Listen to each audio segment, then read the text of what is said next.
This is not an endorsement for violence, but mounting evidence suggests that there's good reason to believe that if a bullet were to strike Nancy Pelosi's head, it would be slowed by the thick skull but then regain speed when it reached the vacuum where her brain's supposed to be. Something is seriously wrong with this woman. As a senior House member, Pelosi clearly demonstrated Thursday why Democrats have little understanding of economics and why they should never be placed in charge of a budget.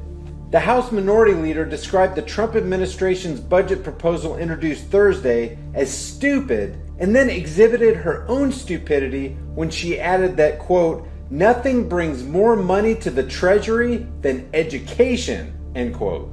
Apparently, Nancy doesn't want to be bothered with the fact that nothing wastes more money quicker than the sinkhole of federally funded education. Check out this graph from the Cato Institute that shows that the federal government throwing more money at education has done virtually nothing to improve educational outcomes. Student test scores in math, reading, and science have remained flat or declined over the past 4 decades. Now stay tuned after this clip, and I'll tell you exactly why the Department of Education should not only be downsized, it should be scrapped altogether. Take it away, Nazi Pelosi. More than $9 billion cut from education. Now, remember this, nothing brings more money to the Treasury than investment in education. So when the Republicans say we need to reduce the deficit and so therefore we must cut education, that is a stupid economy, because it would, again, nothing brings more money to the Treasury to reduce the deficit than the education of the American people. And recognizing that our mission is about the future. It's about the future, and that future demands that we invest in education and health, the health and well-being of the American people and our families for our children, our children, our children. So I wish you a happy St. Patrick's Day. Perhaps as we have St. Patrick's Day lunch, we can have a moment of what? A moment of comedy, of goodwill in honor of St. Patrick. Hopefully that will carry us through. But this budget is really a slap in the face of the future. The first observation for any thinking person is, how in the world did this woman ever make it to a leadership position? And as a senior ranking official, no less. But I digress. The Trump administration proposed to make significant cuts to numerous departments, agencies, and programs, including $9.2 billion from the Department of Education, representing a 13.5% slice from last year. The Department of Education, or ED, wasn't created until 1979 under then-President Jimmy Carter. It could be argued that it wasn't until then that public education in the United States began faltering. And statistics supports this. So here are the 3 simple reasons the ED should be abolished. Number 1, it's flat out unconstitutional. The word education never occurs in the U.S. Constitution. So right off the bat, this should mean that the federal government has no business interfering with education policy, since the Constitution is a list of enumerated powers. In other words, the Constitution is a comprehensive list of things the federal government is allowed to do, and anything not included is de facto forbidden.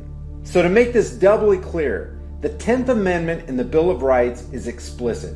Quote, "The powers not delegated to the United States by the Constitution, nor prohibited by it to the states, are reserved to the states respectively or to the people." End quote. There you have it. The power to set education policy is reserved to the states or the people. The federal government is not authorized to meddle. But then, when has the federal government ever adhered to that enshrined piece of paper? Number 2, it's expensive. The Department of Education comprises more than 80 sub-agencies, employs more than 4,000 people, and has an annual budget of nearly $70 billion.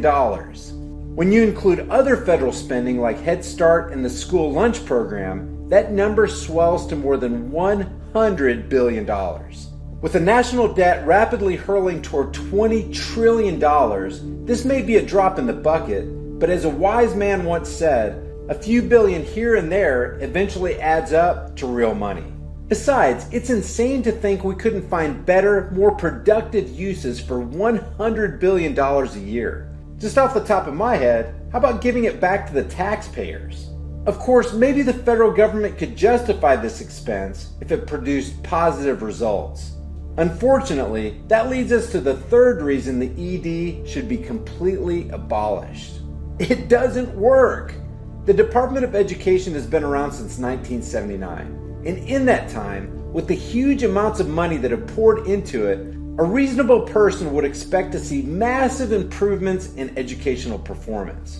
But we've seen no such thing. The more money we spend, the less students benefit. Now I'm sure somebody's benefiting, but it's not the students.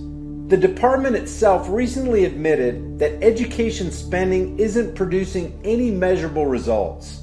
A finding which conforms with previous analysis of money-sucking, low-producing programs like Head Start and the department in general. And it may seem like an obvious question, but why are we continuing a program which has proven time and time again not to work? Guys, don't forget to leave the world your thoughts in the comments section below. And if you're new to my channel, hit that subscribe and notification button for new videos every day. Guys, thank you so much for watching my video. If you enjoyed it, give it a thumbs up and share it on Facebook, Twitter, and Instagram. If you want to see more videos like this, click that big red subscribe button down there, and as soon as I upload a video, you'll be one of the first to see it. If you want to support this channel, pick up one of these hard-hitting, conversation-starting shirts. You'll find the link in the description below, along with a plethora of other hard-hitting, high-impact designs. Remember, guys, the price of freedom is eternal vigilance, and indifference to this notion is the means by which the people will secure their own oppression. Let's stop securing our own oppression, and let's start today. I'll see you guys in the next video.